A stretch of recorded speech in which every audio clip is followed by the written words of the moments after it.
Hi guys, how are you? I hope you will be fine. Welcome to yours on YouTube channel DSC classes 59। एक और video लेके आया हूँ मैं आपके लिए जिसमें हम 9वीं क्लास की प्रश्नावली 1.2 करेंगे, यानी 9th क्लास की जो एक्सरसाइज है 1.2 करेंगे।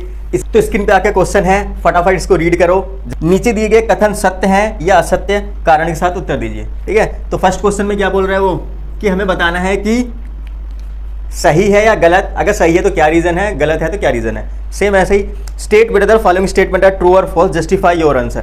ठीक है, हमें बताना है ट्रू या फॉल्स। फॉल्स है तो रीजन बताओ, जस्टिफाई करना है, और ट्रू है तो भी जस्टिफाई करना है। ठीक है, तो फर्स्ट क्या बोल रहे हैं, आइए पढ़ते हैं। फर्स्ट बोल रहा है प्रत्येक अपरिमेय संख्या एक वास्तविक संख्या होती है। क्या कह रहे हैं, प्रत्येक यानी सभी अपरिमेय संख्या क्या एक वास्तविक संख्या होती है। और इसने बोला है every irrational number is a real number, सभी जो अपरिमेय संख्या हैं वो क्या रियल नंबर होती हैं। यस, सारे ही नंबर क्या होते हैं, रियल नंबर होते हैं।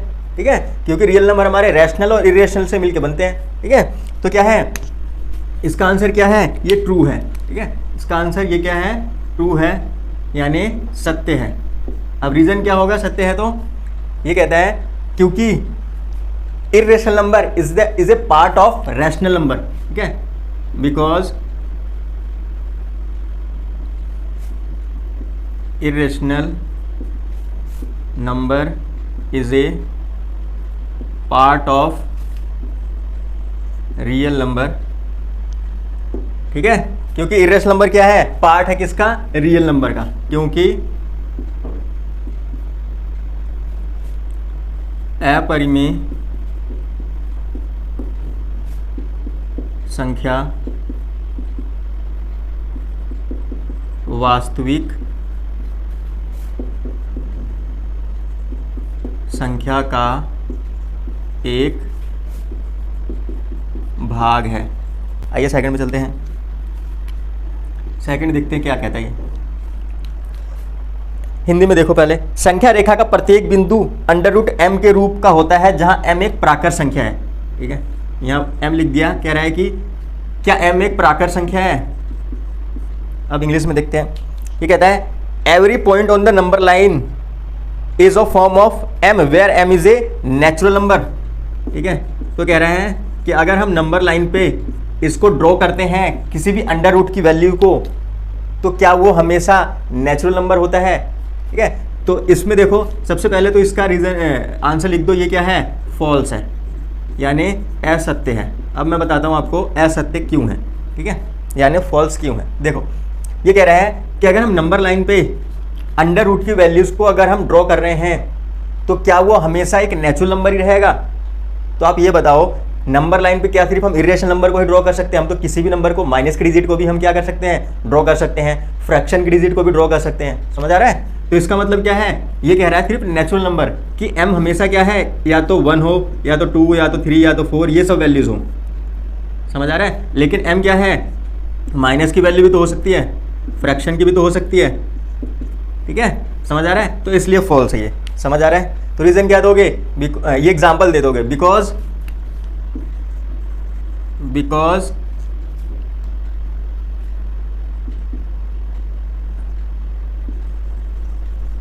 रैशनल नंबर और नेगेटिव इंटीजर्स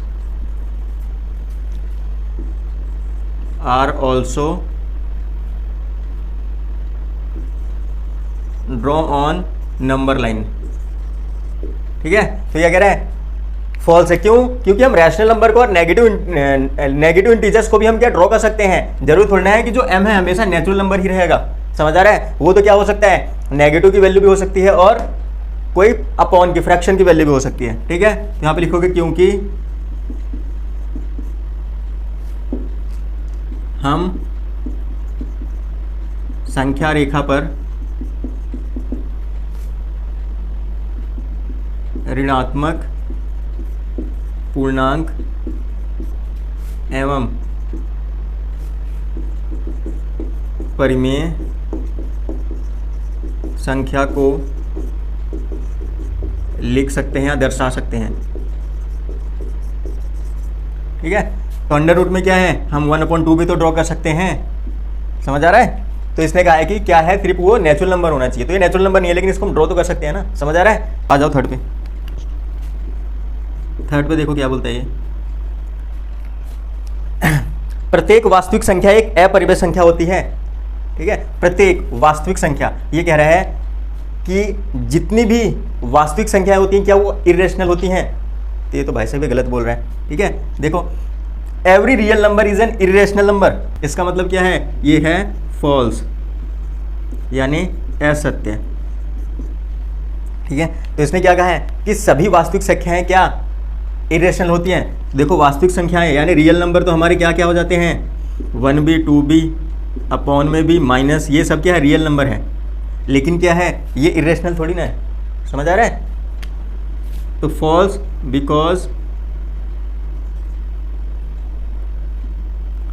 बिकॉज रैशनल और integers also included in real number, but these number are not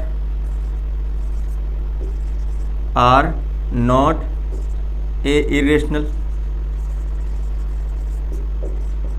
ठीक है, तो क्या लिखोगे, बिकॉज रैशनल और integers also included in real number but these number, यानी रैशनल और इंटीजर्स आर नॉट इरेशनल। समझ आ रहा है? तो ये इरेशनल नहीं है, बट इसको रियल नंबर तो है ना। ठीक है, क्योंकि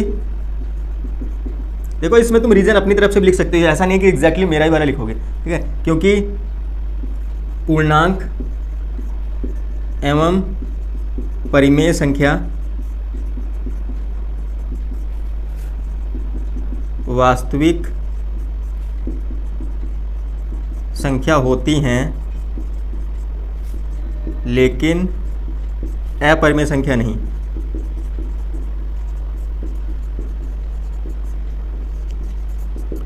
ठीक है, समझ आ रहा है? आओ नेक्स्ट क्वेश्चन की तरफ मूव करते हैं। क्वेश्चन नंबर 2 रीड कर लो।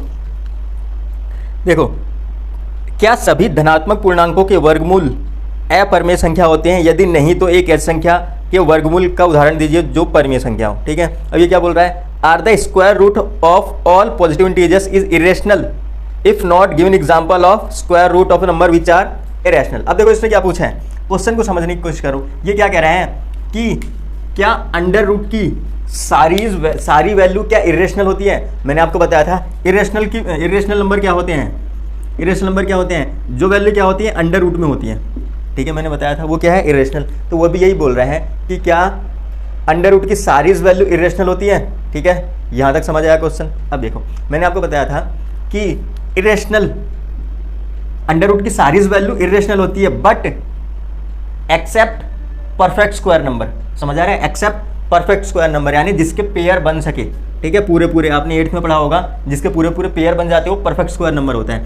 जैसे कि 1 4 9 16 25 36 49, ये सब क्या है, परफेक्ट स्क्वायर नंबर है। ठीक है, तो ये क्या कह रहे हैं कि क्या सभी अंडर रूट की सारी वैल्यू क्या इरेशनल होती हैं? नो। सबसे पहले क्या लिखोगे, नो। सबसे पहले क्या लिखोगे, नो, फिर रीजन दे दोगे, क्या आंसर लिख दो। क्या पूछा था इसने, are square number of all positive integer are irrational. तो सबसे पहले क्या लिख दिया आपने, नो, नहीं। ठीक है, सबसे पहले आपने लिख दिया नहीं। अब इसने कहा है कि अगर नहीं है तो एग्जाम्पल दो। ठीक है, तो एग्जाम्पल के तौर पर under root 4, under root 9, under root 16, under root 25। अब इनको रूट से निकालोगे तो ये 2 हो जाएगा, ये 3 हो जाएगा, ये 4 हो जाएगा, ये 5 हो जाएगा। तो ये क्या है, एक रैशनल नंबर है, यानी ये नेचुरल भी है, होल भी है, रैशनल भी है। ठीक है, और पॉजिटिव इंटीजर्स भी है। तो ये क्या है, एक क्या है, रैशनल नंबर है। ठीक है, यानी परिमेय संख्या है। ठीक है, तो इसका मतलब क्या है, उसने जो बोला है वो गलत है। ठीक है, उसने क्या बोला था कि अंडर रूट की सारी वैल्यू क्या इरेशनल होती है? नहीं, क्योंकि अगर वो परफेक्ट स्क्वायर नंबर है तो क्या है, वो रैशनल होंगी। परफेक्ट स्क्वायर मतलब आपको पता है कि इनको पेयर बना लेते हैं इनके। ठीक है, तो वो क्या है, रैशनल है। समझ आ रहा है? आइए नेक्स्ट क्वेश्चन पे चलते हैं। जो इसका मेन क्वेश्चन है इस चैप्टर का, यानी इस एक्सरसाइज का, वो अब आ रहा है आपका क्वेश्चन नंबर 3। क्वेश्चन नंबर 3 इसको रीड कर लो, देखो, और ये इंपॉर्टेंट भी है, थोड़ा आपको परेशान भी कर सकता है। ठीक है, देखो क्या बोल रहा है, दिखाइए कि संख्या रेखा पर √5 को किस प्रकार निरूपित किया जा सकता है। ठीक है, show how √5 can be represented on number line. ठीक है, तो हमें क्या सिंपली बताना है कि √5 को हम नंबर लाइन पे कैसे ड्रॉ कर सकते हैं। ठीक है, अब देखो अगर सिर्फ 5 होता तब तो हम इजीली क्या कर लेते, नंबर लाइन पे ड्रॉ कर देते। सपोज ये हमारी नंबर लाइन है, यहाँ पे 0 1 2 3 -1 और -2 ये हमारी नंबर लाइन है। ठीक है, अगर मान लो सिर्फ 5 होता तो हम सिंपली 5 तक काउंट करके वहाँ पे ड्रॉ कर देते, समझ आ रहा है, तो कोई प्रॉब्लम नहीं होती। लेकिन यहाँ पे क्या बोल दिया इसने, √5 यानी इर्रेशनल नंबर को। ठीक है, कि हमें इर्रेशनल नंबर को कैसे ड्रॉ करना है, किसमें, नंबर लाइन पे, तो कहीं ना कहीं वो चीज़ें प्रॉब्लम करेंगी। ठीक है, तो आइए इसको समझते हैं कि इर्रेशनल नंबर को √5 को हम कैसे ड्रॉ करेंगे, किसमें, नंबर लाइन पे। ठीक है, देखो सबसे पहले देखो हम √5 को हम 4 + 1 लिख दे, कोई दिक्कत? अगर √5 को हमने √4 और +1 लिख दिया, कोई प्रॉब्लम नहीं जी। ठीक है, आओ नेक्स्ट। अब 4 है, 4 को हम 2 की पावर 1 ये 2 लिख सकते हैं 4 को, और +1 को 1 की पावर 2 लिखेंगे, यानी 1 की घात 2 लिखेंगे तो एक ही रहेगा, कोई फ़र्क पड़ेगा नहीं, समझ आ रहा है। तो इसको हमने ऐसे लिख लिया। ठीक है, अब देखो, अब नंबर लाइन पे, इस पे देखो आपको स्केल से बिल्कुल एग्जैक्ट नापना है, इसी हिसाब से करना है, ऐसे मत करना है इसको। ठीक है, अब देखो यहाँ पे अगर हम इसको रूट से निकालते हैं, ठीक है, तो यहाँ पे ये 2 बचेगा और ये +1 हो जाएगा। बट अभी हम निकाल नहीं रहे हैं, ऐसे नहीं निकाल सकते हम, क्योंकि हमें सॉल्व करके ही निकालना होता है, ऐसे निकाल। ठीक है, अब देखो इसका मतलब यहाँ पे 2 है, तो हम क्या कर सकते हैं, यहाँ पे हम 2 तक काउंटिंग करेंगे, 1 2, क्योंकि यहाँ पे 2 है। ठीक है, यहाँ पे 2 काउंटिंग कर लिया, और अब क्या करना है, हमें स्केल लेके यहाँ पे 90 डिग्री का एंगल बना देना है, यानी परपेंडिकुलर ड्रॉ करना है, यानी लंब ड्रॉ करना है, यानी 90 डिग्री का एंगल बना देना है। ठीक है, अब 90 डिग्री का एंगल सीधा ऐसे जाएगा। ठीक है, ऊपर जा रहा है, कोई प्रॉब्लम नहीं, जाने दो। ठीक है, अब क्या करना है, हमने देखो यहाँ से यहाँ 2 लिए थे, अब ये 1 जो रह गया है इसको ऊपर, याद रखना स्केल बराबर होना चाहिए, तो हमें क्या है, एक आर्क लगा देनी है ऐसे। ठीक है, हमें क्या है, एक आर्क लगा देनी है, कैसे, ऐसे। इसके बाद हमने इसको 0 से इसको आर्क को हमें मैच कर देना है ऐसे, यहाँ पे ये हुआ नहीं, ऐसे।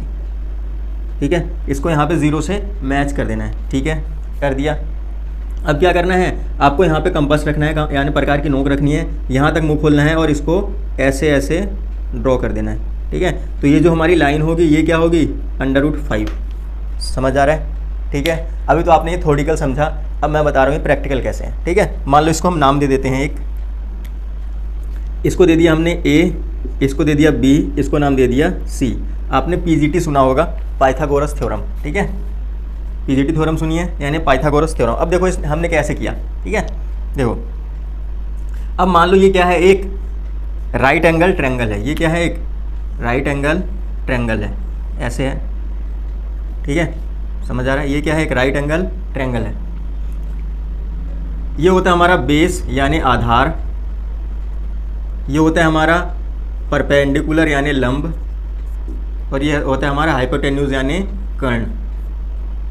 ठीक है, तो Pythagoras theorem according to PGT, Pythagoras theorem क्या कहते हैं कि यहाँ पे नाम ले लेते हैं A, B और C। पाइथागोरस थ्योरम कहते हैं कि अगर हम बेस का स्क्वायर करें, ठीक है, यानी बेस की साइड का स्क्वायर करें, यानी मान लो ये 5 है, और परपेंडिकुलर यानी लंब के साइड का स्क्वायर करें, मान लो ये कितना है, 4। ठीक है, समझ आ रहा है, तो वो इक्वल किसके होता है, हाइपोटेन्यूज के स्क्वायर के, यानी दोनों छोटी साइड का स्क्वायर करें, इसका स्क्वायर करें और इसका स्क्वायर करें, दोनों को ऐड करें तो वो इसके स्क्वायर के बराबर आती हैं। वो क्या, किसने कहा था, ये पाइथागोरस थ्योरम में प्रूव किया है। ठीक है, तो वही हम इसी हिसाब से ही इसको कर रहे हैं। मान लो ये 5 है और ये 4 है, तो 5 का स्क्वायर और ये 4 का स्क्वायर, यहाँ पे h का स्क्वायर होना चाहिए। ठीक है, तो ये हो जाएगा 25 और ये हो जाएगा 16, यहाँ पे कितना हो जाएगा, ये h का स्क्वायर, ये हो जाएगा 41, और यहाँ से h का स्क्वायर है, आपको पता है स्क्वायर हटाते तो ये चीज़ें अंडर रूट में आ जाती हैं। ठीक है, तो ये हो जाएगा कितना, √41 = h। समझ आ रहा है, तो सेम वही चीज़ यहाँ पे भी फॉलो हुई हैं। ठीक है, देखो कैसे हमने क्या किया, 2 यहाँ पे लिया था हमने। ठीक है, देखो यहाँ पे हमारे पास AB है और यहाँ पे AC है, तो देखो AC कैसे है, AC = AC का स्क्वायर इजकल टू क्या होगा, AB का स्क्वायर प्लस BC का स्क्वायर, क्योंकि इसमें बेस क्या है AB और परपेंडिकुलर यानी लंब यानी P क्या है BC और AC क्या है हाइपोटेन्यूज, ठीक है। तो यानी ये हो गया, तो यानी AC का स्क्वायर, AB कितना हमारे पास 2 यूनिट थी, ठीक है, तो यहाँ पे 2 का स्क्वायर प्लस ये कितना 1 यूनिट 1 का स्क्वायर, ठीक है। तो यहाँ पे AC का स्क्वायर इजकल टू ये 4 + 1 हो गया, ठीक है। तो AC का स्क्वायर इजकल टू 5 हो गया, तो AC इजकल टू कितना हो जाएगा, रूट हटाएंगे ये स्क्वायर हटाएंगे तो ये √5 आ जाएगा। तो समझ आ रहा है, ये √5 हुआ, तो ये लाइन हुई, इस लाइन को हमने क्या है ऐसे गिरा दिया नंबर लाइन पे, तो ये लाइन गिरेगी तो ऐसे गिरेगी यहाँ पे, तो ये पॉइंट क्या होगा, ये √5 यहाँ तक होगा, यहाँ से लेके यहाँ तक, ठीक है। समझ आ रहा है कैसे किया हमने, ठीक है। तो ऐसे नंबर, और कई बार आप लोगों को ये √4 भी 2 भी दे देगा, √3 दे देगा, √7 दे देगा, तो एक बार आप ट्राई करना, ठीक है। तो समझ आया कैसे हुआ, यहाँ पे हमने PGT यानी पाइथागोरस थ्योरम किया। ये मैंने इसलिए किया क्योंकि यहाँ 2 हम ले सके और यहाँ पे हाइट परपेंडिकुलर 1 ले सके। समझ आ रहा है, ठीक है। तो आई होप आपको ये क्वेश्चन समझ आ गया होगा। जो क्वेश्चन नंबर 4 है वो एक्टिविटी बेस्ड है यानी क्रियाकलाप बेस्ड है, तो उसको हम नहीं करेंगे क्योंकि उसको करने का कोई एग्जामिनेशन पॉइंट ऑफ व्यू से कोई प्रॉब्लम नहीं आएगी उसमें, ठीक है। तो इसलिए उसको हम स्किप कर रहे हैं। आगे हम नेक्स्ट एक्सरसाइज पे आएंगे, वो क्या है 1.3 पे, ठीक है। तो आई होप आपको 1.2 एक्सरसाइज अच्छे समझ आ गई होगी। अगर नहीं आई होगी तो कमेंट सेक्शन में आप कमेंट्स करके पूछ सकते हैं।